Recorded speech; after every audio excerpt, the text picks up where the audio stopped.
কে কত খ্রিস্টাব্দে রায়তওয়ারি বন্দোবস্ত প্রথা প্রচলন করেন? পরের প্রশ্ন, কে কত খ্রিস্টাব্দে চিরস্থায়ী বন্দোবস্ত প্রথা প্রচলন করেন?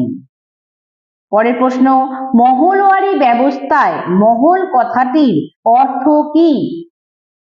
পরের প্রশ্ন, কোন ভূমি রাজস্ব ব্যবস্থায় মধ্যস্বত্বভোগীর অস্তিত্ব ছিল? পরের প্রশ্ন, নীলদর্পণ নাটক কার রচনা?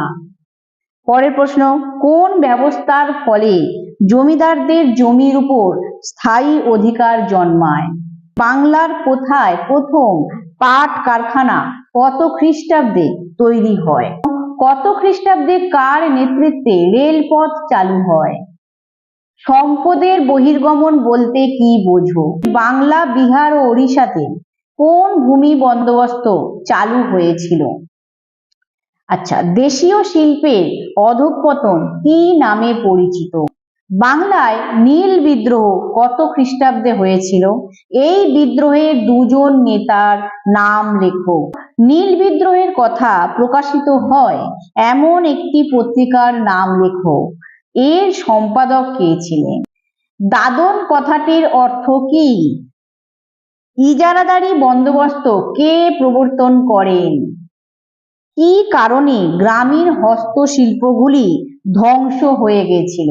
কোথায় রায়তওয়ারি ব্যবস্থা চালু হয়েছিল? কোথায় মহলওয়ারি ব্যবস্থা চালু হয়েছিল? বাণিজ্যিক কৃষিজ ফসলের দুটি উদাহরণ দাও। কোন ব্যবস্থা 1857 বিদ্রোহে ব্রিটিশ শাসনকে রক্ষা করেছিল? প্রশ্নমান 2, মানে সূর্যাস্ত আইন কাকে বলে?